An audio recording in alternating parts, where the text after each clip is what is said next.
Hey, what's up, dudes?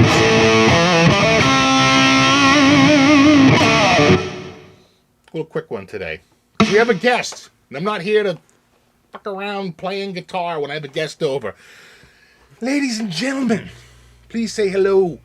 A warm welcome back to Joe Hart. Thank you. There's actually a lot of applause going on. We just can't hear it. I hear it in my head all the time. Exactly. In laughter when I do like a pratfall or something. Yeah. A friend of mine does that. He took one of his records and he spray painted it gold and he hung it up on the wall. You know, he framed it and he put it up on a wall. And he goes, I usually stare at it and laugh, and it like devolves into uncontrollable crying. That's too funny. So what's up? Welcome back, bro. How you been? I haven't seen you really since Chicky Flynn's. Yeah. You know, I mean, we've seen each other around. Have we seen each other since then? Maybe a scouting event. I think we were both at the crossing over. Yeah, the Memorial Day, yeah. the crossing event, the Memorial Day parade. And, yeah. You know, things like that, which I always enjoy. That stuff. Oh yeah, it's the highlight of my life. Yeah, really. I know. God, how lame. What are we getting? Like when the scout stuff. But you know, it is. It's a lot of fun, and it's good. That's what happens when you're a dad. I know. Yeah, pretty much. Yeah, pretty much. So welcome back. I see you brought the old red with you. Yes. And I think we were talking right before we came on. That's a JB in that, right? I don't think we mentioned that last time. It is. Yeah, it's a JB. Yeah, that's nice. I like Duncan stuff. So yes, an old early 80s. Early 80s. So I guess now it's vintage. Yeah, vintage. Yeah. Yes. Like we are. Got them a little early 80s too. Yes. Yeah. All rusted, the pole pieces and everything. Right. Yes. So you may remember I did a video a little while ago. I shot up a couple of clips. I joined Joe on a couple of tunes we played over at Chicky Flynn's. Yeah. I can't help. I love that name, Chicky Flynn's. You know, and they have awesome fried chicken. They do. Oddly enough, Chicky Flynn's. Wow. Sure. Oh. It's funny how that works out. Yeah. And I like their steak sub.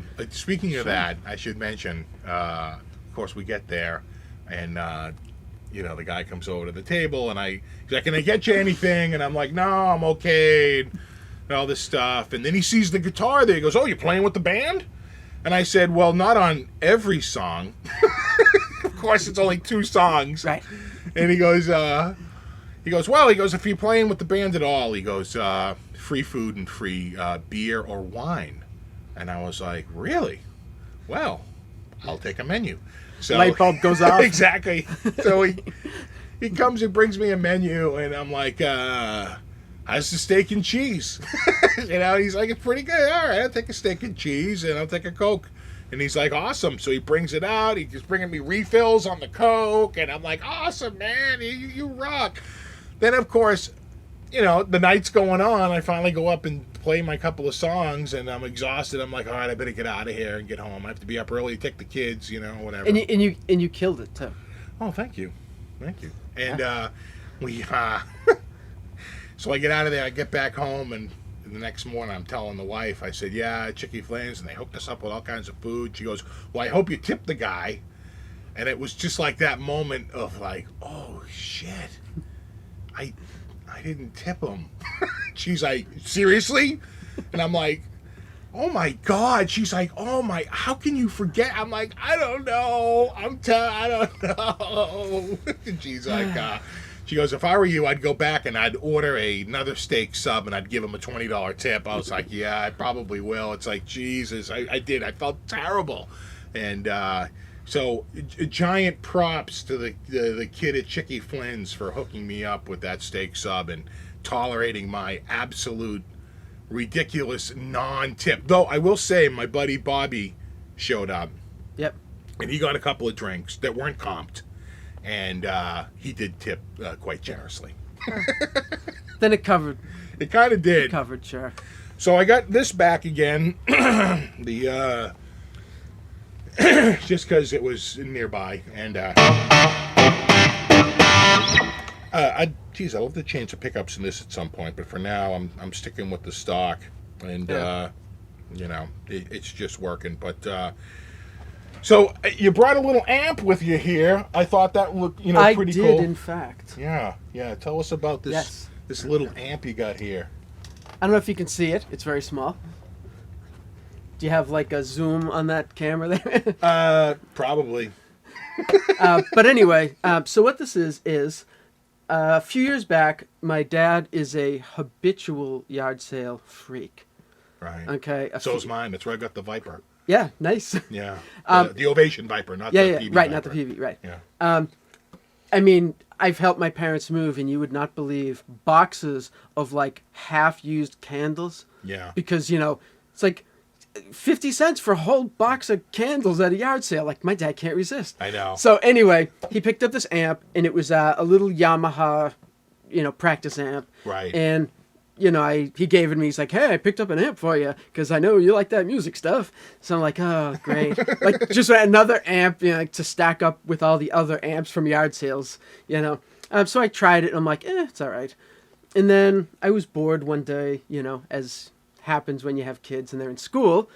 Bored one day. Yeah. So I opened up the chassis, and I'm like looking through it, hoping not to get electrocuted, and I recognize a couple things because I screw around with electronics and stuff. I recognize a couple little bits of circuitry, and I'm like, hey, I wonder if I could beef up the distortion and stuff. So, I screwed around, and I was like, yeah, it sounds better. Like, okay. I can kind of dig it. Right. And then I figured, if I rehoused it, because it was in just like a cheap open back, and I figure like Marshall cabs are all closed back and everything. If I rehoused it and all that, maybe it would be better. Sure. So Got nothing else to do. Might as well cut a little plywood and see if you can get a little bit more. Yeah, because Exactly. it is true. Closed back is definitely a punchier sound, and I think a more bass response. Yes. Without a doubt. Yes. Yeah. Yeah. In the amp as is with the open back is pretty weak. Right. Okay. So I figured if I'm going to rehouse it, I'll make it a little bit bigger. I went online and got like the dimensions and everything for a Marshall cab, and scaled it down. I was going to replace the speaker anyway. It's a. I love that brand. Yes. That's the best brand. What's in the vintage Fender amps? Well, Jensen. Yes. I'm like, I know it. I can see the picture, everything. I'm so well prepared for this. Yeah. So I got a JBL Jensen. with Jensen, yeah. So they had Jensen, the new mod series. Okay. From a few years back, and this speaker was one of the models that was like, vintage British tone. Right. Which we all know is Marshall. Right. So I was like, well, that's kind of what I'm shooting for. So I went and got it, and I scaled it, scaled the dimensions down, figuring there must be a reason Marshall makes the cabinets the size they do. Sure. That probably is. Absolutely. So I took out my slide rule and everything, and, figured out, for one, 8-inch speaker here. Right. And did it all up, and it sounded great. Except that I noticed the speaker was like crackling and not doing stuff, not moving. And I'm like, it's probably so small that there's like a vacuum in the. So I'm like, well, that defeats the whole purpose of the closed back. Right. So I was like, well, you know what? In for a penny, in for a pound. So I went to Home Depot and got one of those hole cutters. Yeah. And just went and drilled 2 holes in the front because I figured I'm not going to open the back. Right. I want the sound to come out, the front. Right. So I did it, and it was like, wow, that sounds really good. Right. And I loved it, but not enough. So then, in comes. Sounds like my wife. It's never good enough. You calling me a woman? No. So then, what I did at the time was I just had a bunch of those DoD 250s. Okay. Yeah. Classic. Good enough for Ingve in front of a Marshall. Come on. Yeah. No, those are classic. Those DoDs. Like $29 or something. Yeah. Like super cheap. Yeah. I stuck it in front of it, and it was like, the heavens opened. Right. It was unbelievable. Right. So since then, I actually moved on to this BSM. BSM. Yes, it's the model RPA. Really. This a friend of mine gave me, and it's actually a prototype. It's prototype number 2. Sweet. So it's pretty neat. Let's see if I don't know if you can see that little number 2 on the end, and Just handwritten with like a Sharpie. yeah, and then it even says right on Yeah. the back prototype. Yeah. And even written on the front, Commander. Looks Yes. like all in the same handwriting. Yep. And so is this to secure to your foot pedal, to your pedal board? Yes. Yeah. Yes. Those You know little that trick. wings. Little Yeah. links from bicycle chain. Right. Yes. Yeah, that's pretty sweet. You can't see that. We'll hold it up a little closer to the camera. You can see those little wings there. The little Pretty individual links. Yeah, yeah. And of course, because it's from a chain, a link from a Bike chain. Like how metal is that? Yeah, well, not only that, but I'm sure they're hardened. I'm Yeah. sure they're like Oh, yeah. super strong, and you don't have to worry about it, breaking on you. No. Nice click, nice good click. Sturdy click. Yeah. Oh, and it has a so- little gain knob on the side, pretty Yeah. sweet, and EQ, Gain and tone. EQ. Yeah. Yeah, tone. Yeah. Now, so- is the tone basically a passive tone where it's just all the way open, or it just backs off on it a little bit, like the tone on a guitar? On this, even the gain, I don't know if you know, on like a DoD 250, the gain goes for kind of like 0 to all the way up. Right. In the tone, almost the same thing. Right. This, it's like the gain all the way down is like 9 1/4. Right. And all the way up, it's like 10. Right. It's Right. incredibly subtle. And the EQ is incredibly subtle. Right. I mean, So you just keep it balls out. yeah, on Yeah. both of them. Yeah. But even though this, and this is like a $300 pedal. Really. Yeah, it's like online, like That's about what I spent on that Viper amp. I wouldn't have this if the friend I didn't can give buy it to 2 me. guitars for that money. I mean, if my friend didn't give me this, I wouldn't buy it. Right. But I mean, it's unbelievable. It's Yeah. awesome. It's like a DoD 250, just kind of amped up a little more. It's a little smoother, a little harmonically richer. It's nice. Right. But the RPA is the model, Right. and I don't know if you can see. It says it's a treble booster, but it's not at all. It's just a Right. preamp. Right. But this here is like a reel-to-reel. Right.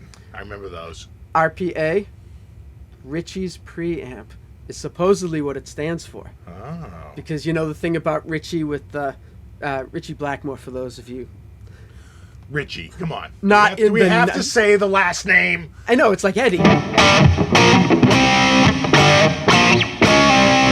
That's for you youngins out there.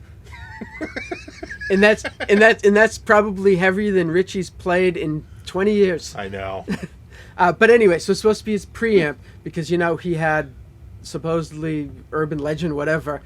He ran through a reel-to-reel using the preamp section of the reel-to-reel into his Marshalls. Which back then I'm sure was tube. Yes. Yeah. Yeah. And he said, that it kicked everything up and, smoothed it out and everything. Right. Well, that's like the oh geez, what's the name of the system? But there's a oh, that's on the tip of my tongue. I can't think of it. Not Nady. That's probably the most famous one. I can't think of it, but AC/DC ran through this wireless system, Yeah. and there was tubes in the system, and Yeah. it was a little bit hotter. Yeah. And there's a guy, Solo Fi Dallas, I think his name is, on YouTube, and he's got the reproduction. They've got him remade, Yeah. and you should hear this guy going. And it sounds perfect. It's AC/DC to a It T. is. Yeah. It is AC/DC. And the guy even looks like AC/DC a little bit when he's playing. He sounds great. I love his playing, and I love his channel. I think it's Solo Fi Dallas or something. Sofo Fi Dallas. Anyway, he's I'll bet you someone will dig it up and yeah, comment on yeah, your... yeah. I'm sure. Your mission, should you choose to accept it. You better accept it.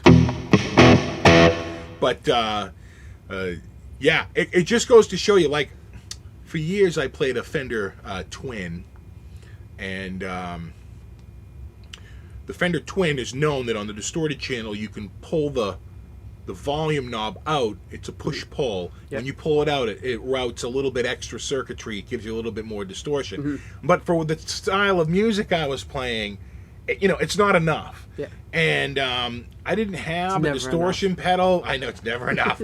And I didn't have a distortion pedal, but I had, I think it's up there on the shelf. Underneath the Crybaby is my Morley Wah. And not Morley, Mutron. Yes. Which is those are rare. That's actually a bit of a vintage and expensive Talk about piece. vintage, yes. Yeah. Yeah. If you wanted to get the Mutron like phase, something like that, cost you $1,000. Yeah. It's like no one's selling them for less than that because they're just rare and people love them, and I'm sure the wah goes for a lot of money too. And some cool player played it on one track, and well, you know what? Unlike my Crybaby, which is DC powered, that's AC powered. Which means when I run it, I get incredible noise unless I run through this little box here, which has a ground lift.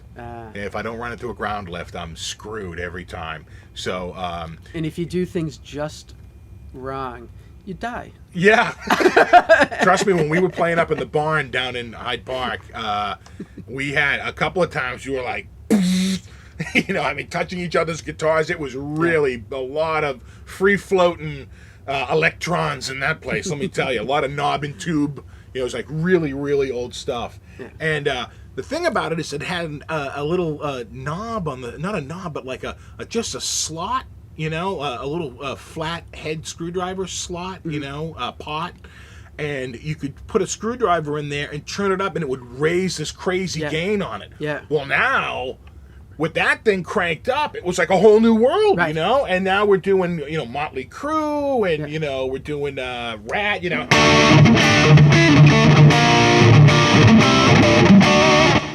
we're doing all that. And it sounds good. Yeah. It actually sounded pretty good. And through a Fender amp. Through a Fender Twin. And I remember kids coming up and seeing us and saying, like, you guys sound really good. And one trick we would do is I would run... we could run the amp, and my friend had a Fender Twin too, the other kid in the band, Vin. And so we would run our two 12s, but then there was an extension cab, and it could run simultaneously. We had these extension cabs. I had like a 212 cab, and he had like a 212 cab, but we had these extra cabs, and I would run a big long speaker out over to his side, and he would run a big long speaker out over to my side.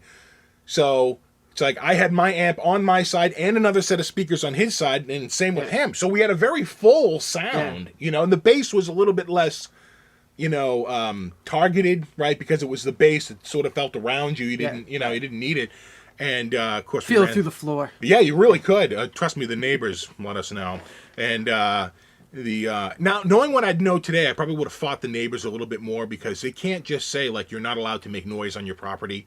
Right. You can't, we could have probably gone and got like a friend of mine did. He just happened to live in a richer neighborhood with more lawyers, and they went to the court and got a court order that said he could play his drums between like 5 p.m. and 7 p.m. because the woman across the street was suing him for to stop playing his drums, and the judge was like, he has every right to play his drums. You have to tolerate that. And we actually had a rehearsal at my house in Dedham too, and the woman kept calling, I can hear you out in my yard, and I was like, then don't go in your yard. It's like, we're rehearsing for a gig. It's like we've stuffed the windows with pillows. It really wasn't that bad, but you didn't want to hear any of it. And it was like, tough shit. Yeah. It's like, you're going to sue the airline because the fucking plane goes over your house. And in Dedham, man, boy, the planes were loud there too. They were much lower than they are out here, a couple of miles out. Yeah. So, at any rate, let me interrupt for a second. Yeah. One of the highlights of my musical life so far was rehearsing, and the police showed up and told us to quiet down. Really? I mean, you're not rock and roll unless the police come to tell you to quit it. Yeah. I remember having a party, and I had this massive, I want to say it was a graduation party when I graduated UMass, and all my friends are musicians, so everyone shows up, and I had like 3 different bands there, so everyone's going up and taking turns, and these guys are good. A couple of them were like in GB bands, and they're really, they've played music their whole life. I mean, here it is, 20-something years, 21 years later, and, they're still playing, and, these guys, great players. And I remember the cops, showing up. Yeah. And I just went out and I said, well, this is it. What you're hearing is the sound. We didn't turn anything down. This is it. And he goes, oh, okay. And as he's walking away, I heard him get on the thing and go, yeah, checking in. No problem here. Yeah. And just never, and was like, no, they're fine. And I think it was because we were a little older, and that we were like, we'll turn it down if you want us to, but I don't think it's really that bad. And it wasn't. You know, we by that point we were, you know, and I'm sure like Peter was up there doing like My Funny Valentine because we were like rotating people out. So they missed, you know, some of the heavier stuff, and he's there, and you know, we're doing Honky Tonk Woman and stuff. Yeah, things that are, you know, not so, you know, it's not all. Which, you know, I'll admit that gets, I'm sure it grates on the neighbors a lot more than, you know, than my gate. Something like that. Anyway. Noise gates. Noise gates, yeah. This, yeah, that last. I use these pots I had for this, and I swear that's not an audio taper pot. You know? In other words, the very last, you know. Yeah. Noise gates. Can't live with them, can't live without them. I know. So, one thing I also noticed is that, because we're friends on Facebook, is that you got a new record coming out. First one in 10 years, I think, according to your post. A little over 10 years, yeah. Wow. Yes. Pretty awesome. I'm excited. Yeah. How many tracks is it? It's been a long time. Yeah. 8. Now, you recorded it at home, or did you go to a studio? What'd you do? At home, I have a friend that has one of those newfangled computer systems with the keyboard typewriter thing attached to the TV, you know, and he knows how to do stuff. Right. So, you know, it was nice because I literally just sat there in my jammies, you know, and he hooked everything up. He said, go ahead, start playing something. Okay. Okay, you ready? We'll count it in. And all I had to do was just play. Right. You know, I didn't have to hit record. I didn't have to hit pause. I didn't have to. Is he using the samp? Yes. Really? Yes. Yeah. And, you know, he, you know, knows how to do all the computer stuff. And he had me, I played the bass on it too. He had me run the bass direct. And he's like, yeah. So, you know, we're just going to run you in direct. And I was like, really? He's like, yeah, don't worry. I'm like, all right. So we ran direct. That's very common. Well, I know that, but it's like, you know, the certain tone that I have on bass, you know, is really the amp, a little distorted, a little kind of, you know, aggressive. Right. You know, and I was like, yeah.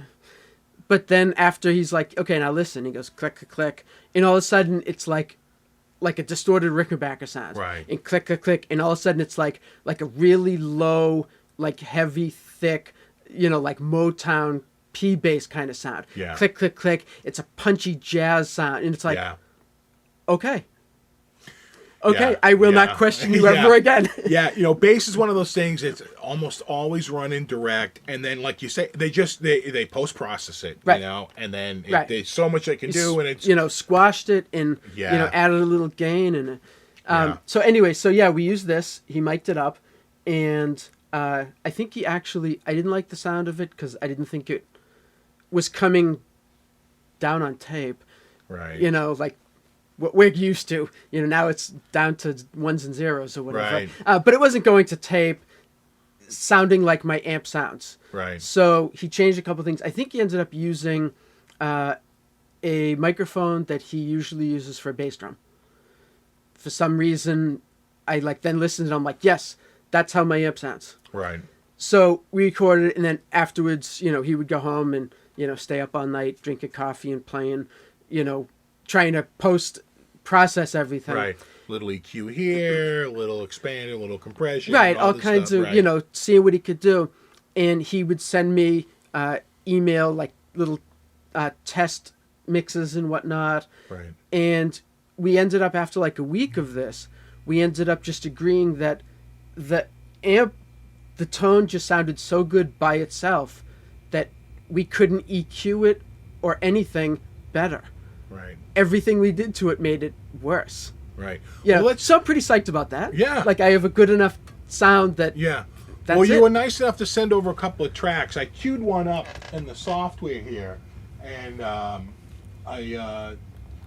picked out the one that I thought had super ballsy guitar, like right up front. You know. Oh, it all has super ballsy guitar. Yeah, but because I'm a super ballsy guitar player. But I noticed for sure that the guitar is definitely front and center on all the tracks. Yeah. Like, I mean, it's a guitar record without a doubt. Really, I think the vocals are right. No, the vocals are a little are a hair higher as they should be, Yeah. but it's not like your guitar is blending. You know what I'm saying? Like Yeah. in some sort of background. It's front and center, I think. Well, how everybody says, and I don't claim to be a great player at all, but everybody says the tones in your fingers and stuff. Right. That's just how I play. Right. I think no matter what you do, I play kind of in your face. Yeah. Well, let's let the people decide Sure. what they think. I think I got it queued up here. If it doesn't work, then it didn't work, but it should. So this is called Jumping at Shadows, which is, I think, a blues, right? Most of the album is like a bastardized 12-bar, blues style, 16-bar blues, right? 1-4-5 kind of a thing. So let's check a little bit of this out right now.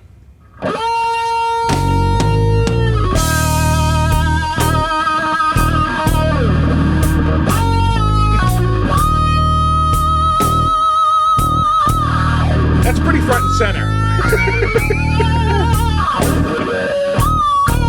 It's the wah tone. Yeah, that's probably making it cut. Yeah. What wire are you using? Cheap box that I modified.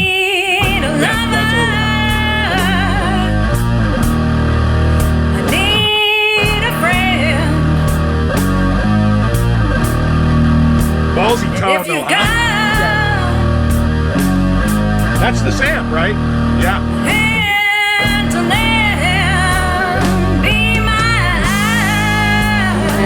Big tone. Right. Is it double track or is this a single track? Single track. Really? I'm not good enough to double track this stuff. I wonder if he did any stuff like that. Sometimes the engineer will double it. It sounds so full.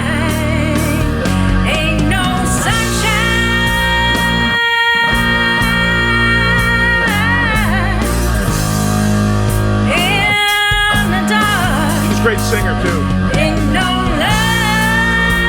little doubling on the vocal there. Yes. In my heart, jumping in shadows. In my mind.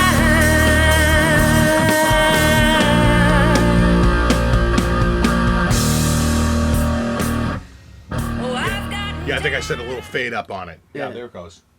Yeah, that's awesome. That's awesome. And that was this amp. This amp. And this guitar. This guitar. Really?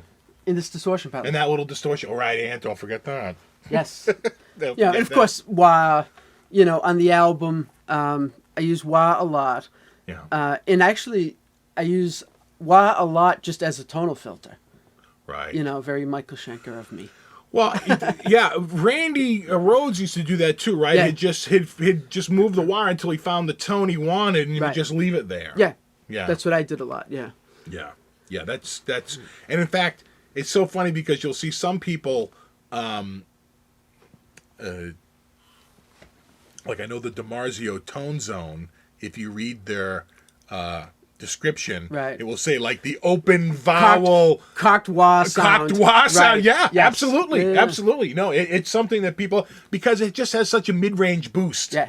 It's just, it's very, well, very rock. It just has that real strong, mid-range rock boost tone that, people try and get. That's been around for a very long time, and because it works. Yeah.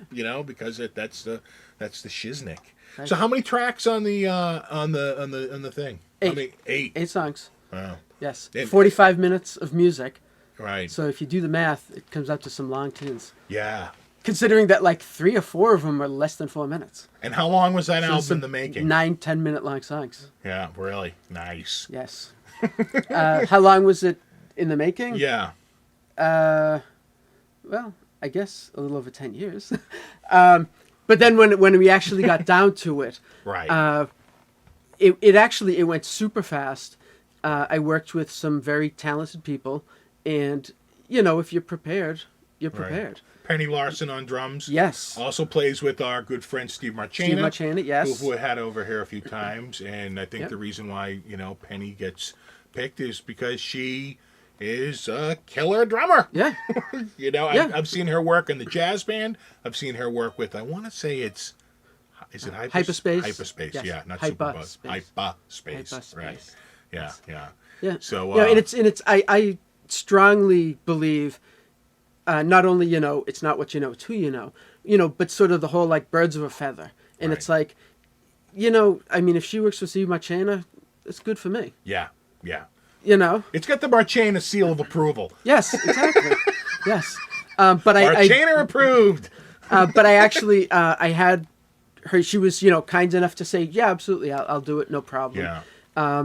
And, you know, I have no money, so what could I offer? I could, you know, offer Right. her my gratitude. Exactly. And that was yeah. enough for her, thankfully. But I gave her just very basic, rough demos, Okay. just guitar and bass, Right. and just like a click. And I wrote out, you know, 16 measure intro, 8 measure verse 1, you know, blah blah. And I mapped everything out for her, and had her come over, just to make sure that we were on the same page. You know, I didn't want to just give her the stuff and go ahead and have like bongos and you know. don't want her to waste her time because obviously if she's doing it gratis, Right. you don't want to feel like, oh, actually, I had a different idea of how the Right. song was going to go, and so it's Right, probably you know. far more efficient just to have a little bit of a conversation while this is going on, Right, exactly. so that there's not, Exactly. So she came over. I had emailed her the demos, and she came over and said, you know, okay, sat down at the drum kit in my basement, and you know, okay, so like, what are you looking for this? I'm like, I'm looking for you to play awesome drums. Yeah. And she's like, okay, but like for like how? I'm like, however you feel like it. And she was like getting uncomfortable, and I'm like, because she probably wants a little bit more direction. and I'm like, no, right? honest. I just want you to play what you think is right for the song. Right. I give you just free reign. That's like sometimes I'll go to a steakhouse, and if it's like a real high-end steakhouse, I'll go, how do you want it cooked? I'll say, tell the chef to cook it until he thinks it's perfection, Yes. and that'll be good enough for me. Yeah. I trust his or her, expertise in having a steak, that particular cut of steak, cooked the best. And you know what? Every time I've done that, it's come out like freaking awesome. Yeah. you know? Well, you know, I mean, not like, you know, I was playing anybody, but Right. you know, to get the most out of somebody, it helps that you have faith in them. Yeah. You know, so I told her, I said, you do what you think is best for the Well, song. plus you're not a drummer, and I think sometimes they have a certain insight in Right. in how to play it and how to whatever just a certain feel or a certain feel that you may not have even thought about. Exactly. You know, What do and I know then- about drums? And then you're like, wow, what you're doing is way better than what I had in Right. mind. You know. Right. Yeah. I mean, you know, if I told you what to play, it would all be AC/DC. Right. I mean, play like the bass drum, the Exactly. snare, and the hi-hat, and then do things in the I middle. want you to. You know? I want you to think of Phil Rudd, and then think of him again. You know, I mean, what do I know? I know, So I she know. did the drums, and it was awesome. Right. Actually, when she did all the drums, my friend Art Ellis got a shout out to Artie. Yeah. Got all the stuff on his computer, and then he came over, and we started tracking. We actually tracked the guitars first, just because I'm mostly a guitar player. Right. I'm comfortable with that. But there were some spots and some songs where Artie had to add a click in, because I had no idea how Penny got from here to the one there. Right. You know, so I needed to click so I could play, because there's some fills that are just like wacky and out there, Right. but hit the one. Sure. You know, Sure. and that's probably my own fault, because she was asking me like drummers that I like, because she was very interested in providing me with what I wanted from her. You know, You're which is awesome. Phil Rudd. You know. Yeah. Well, so I said, I like John Bonham, I like this, I like that. Right. And I had mentioned that I love the Bill Ward drumming, where it sounds like the drum set's falling down a flight of stairs, Yet But somehow it's not. lands on the one at the bottom. But it's not. You know? That's like what's his name? Keith Moon. Yeah. You know, he sounds like he's falling down a flight of stairs, Yeah. but he's not. Right. That's only to the untrained ear. Yes. You know, you're like, no, he's actually in full command of what he's doing Yeah. there. Although, what's his name? I heard an interview with Roger Daltrey recently, and he thought that Keith Moon may have been like maybe a little Asperger's or like Yeah. borderline. Oh, I'm sure he's You know, borderline a lot of things. yeah, borderline personality or whatever. You know, he goes, no, he goes, I think it went beyond. He goes, it was just, everything was to the nth degree with that Right. guy. From drumming to consumption of drugs and alcohol to, you know, life in general. He was just like over the top on everything. But Well, didn't he get the gig with the Who by showing up at a Who concert and heckling the drummer and saying that he was better than him and everything? I don't know that. I think don't that's know the story. So Pete Townsend was like, well, then you know what? Get up here and show us. Right. And he was. Right. It's like, ooh, I think I just talked myself out of that. just cost the drummer the job. Yeah, too crazy. Yeah. Well, you know, there's a lot of stories like that where people, you know, they think they've got the lineup set, and then the next thing you know, they find someone who's just a little bit. Kiss was sort of like that, right? They had a drummer, and then they weren't really crazy about him. Right. And then Yeah, they yeah. put the ad. They went to go see Peter Criss, and they were sort of. You know, because Peter Criss was doing more oldies stuff, a little bit Right. more like Wilson Pickett Right. style, R&B, like old whatnot, R&B, right, right? yes. And he said it wasn't until he started singing Yeah. that like Paul leaned over to Gene and said, "This is our new drummer," Yeah. because they wanted a singer, and it made all the difference because I think he sings on some of their best songs, like Yeah. you know, Beth. well, not just you know. I guess the one I'm thinking of is what's that? The wimpy one? ones. Beth, Hard Luck Woman. Yeah, Hard Luck Woman. Yeah. And Black Diamond. Black Diamond. Yes. That's the one. Yeah. You know.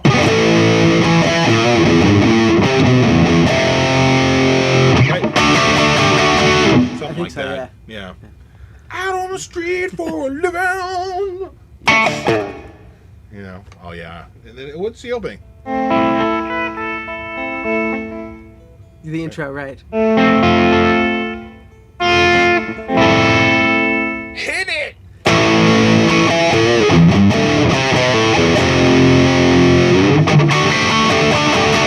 Yeah, I love all that early Kiss stuff. Yeah. I just, you know, I actually like the last Kiss album. A lot of people, oh yeah, there you go, a little Kiss right there. That's actually, some people consider that their best album. Yeah. Oh, Love good Gun. album. Yeah, it is. Destroyer for me, I think. Destroy it, yeah. Yeah. I like Dynasty. You know, even though some people hated that album, I actually didn't mind Dynasty. I think it's got a cut. And No, it's not bad. and not Creatures. Yeah. Because I thought Creatures was like the comeback album of the century at the time. Because they had, you know, although like some people liked The Elder. I hated The Elder. And I hated Unmasked too. I thought it was way Yeah. pop. Yeah. You know, and I thought they'd really lost their way. And then Creatures came out, and I was like, I remember at the time, it was almost like embarrassing to like say you even liked Kiss, Yeah. right? Because like by '83, Kiss in the United States were, I mean, that was the band kids liked. You Right. know, it's like Yeah, now you're an older, Right. you know, you're like 18, 19 Older and years wiser. old. Yeah, right. You're Yes. 17, 18, 19 years old. You're like, that's an album for a 12-year-old Right. or a 13-year-old, Right. you know, who's Right. into Kiss dolls and shit Yep. like that. And my buddy Vinny, who loved Kiss, he was like, well, you know, what? I got the Kiss album. He's like, let's go cruising, just you and me. And we'd go in my car and would fill the tank up, and we would have to, in the isolation booth of my vehicle, we would drive around and listen to Creatures of the Night, and we would just go, this is a great album. I'm like, yes, this is a great album. We were like telling each other how awesome it was. But let's swear we never mentioned Yeah, this to exactly. anyone Yeah, else. this never happened. Exactly. I'm gonna deny it for the rest of my life. But yeah, I have an alibi for where I was today. exactly. But we really did. And then I think we tried to get them to do War Machine as one of our tunes, and everyone in the band was like, no. Yeah. No. Because, by then the torch, had sort of gone from hard rock to hair metal. Yeah. And, the big song, it was Quiet Riot Mm-hmm. and Rat and Motley Crue. And, I saw Bon Jovi open for Rat, at the Providence Civic Center. I saw Yeah.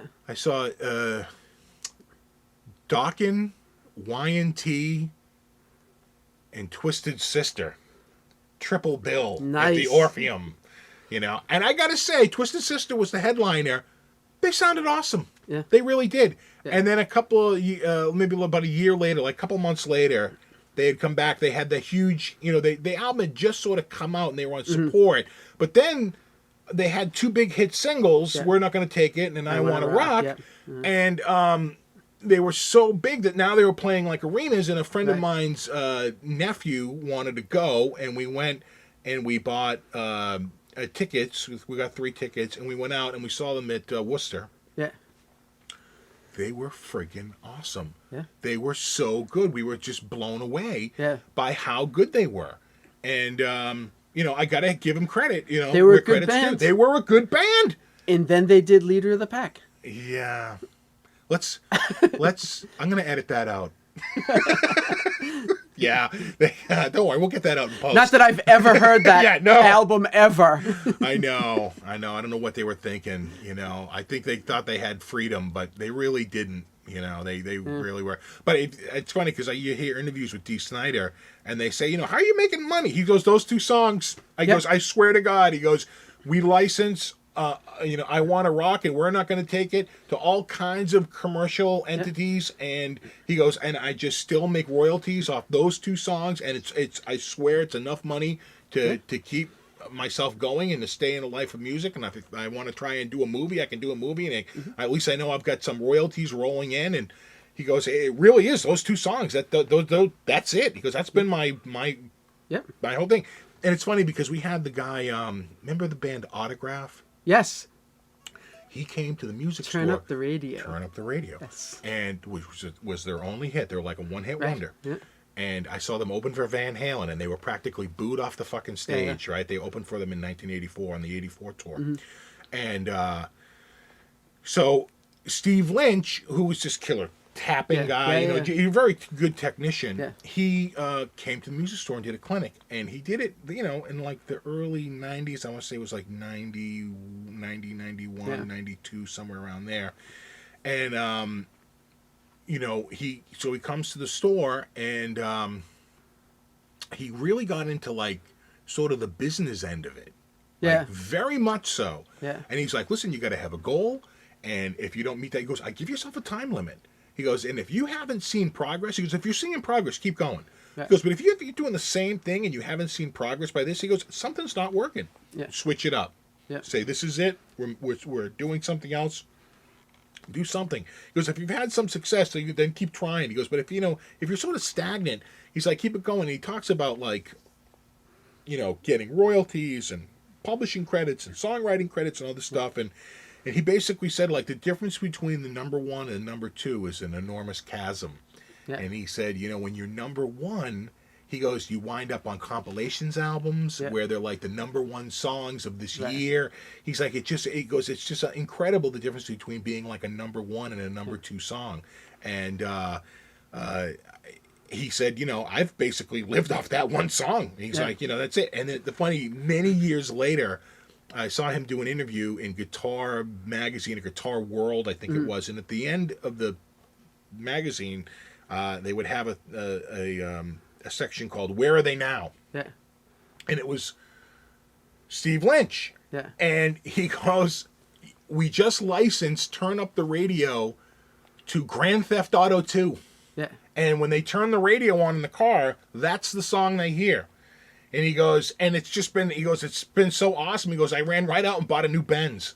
Yeah. So, yeah, I mean, you can make a decent living, Sure. But again, it's that coveted number 1 Yes. spot Yes. that is so just Yes. so hard to achieve. I remember years ago, I saw an interview on TV. I don't even remember the guy's name. The Pina Colada song. All right. I forget the guy's name. Right. But they asked, like, so are you ever sick of singing that song? And he's like, of course not. Right. It made that one song made it so that I never had to work another day in my life, put my kids through college, Yeah. bought me a beautiful house. Yeah. How could I ever be sick of singing that song? Yeah. And it's like, yeah. I hate when I see bands like, oh, we don't like to do our old stuff because, rah, rah, rah, rah. It's like, you know what? That's what made you millions of dollars. Yeah. It's like, how can you be sick of singing or playing it? My parents went to some dinner one time, and they sat next to the guy, and he wrote, it was either one of two songs. I can't remember the song, but it was either Grandma Got Run Over by a Reindeer Yeah. or All I Want for Christmas Is My Two Front Teeth, right? It was one of Yeah, those yeah. two songs. I forget. I think it might have been Grandma Got Run Over by a Reindeer. And he goes, I only get decent money 1 quarter out of the year, the fourth quarter. Right. Yeah. He goes, but it's about $12,000-$13,000 I pull in every year just from the radio playing that song, for that 5 to 6 weeks leading up to Christmas. Yeah. He goes, it's like a pension. Yeah. He goes, it's like an extra $1,000 a month. Yeah. He goes, that I pull in off that one song. Yeah. And that was hardly a number one song, but Right. and I think it goes to show, like, who was the guy who owned Jeopardy? Was it Merv Griffin? Who owned Jeopardy? Merv not sure. Griffin, right? It might have been, I think so. Right. I know Alex was the host. Right. But Who is Merv Griffin? So he had already earned some money with a song called "I've Got a Lovely Bunch of Coconuts," right? Which is that hokey Yes, song from yeah. like the 50s or the 60s. So when he created Jeopardy and he wrote the Jeopardy theme, he made sure he always retained the publishing and the rights and the songwriting credit, and the publishing rights for that song. He's like, I'm going to give you the show, I'm going to sell you the show, but I'm not selling you the song. Yeah. And you're going to pay me a royalty every time you play this song.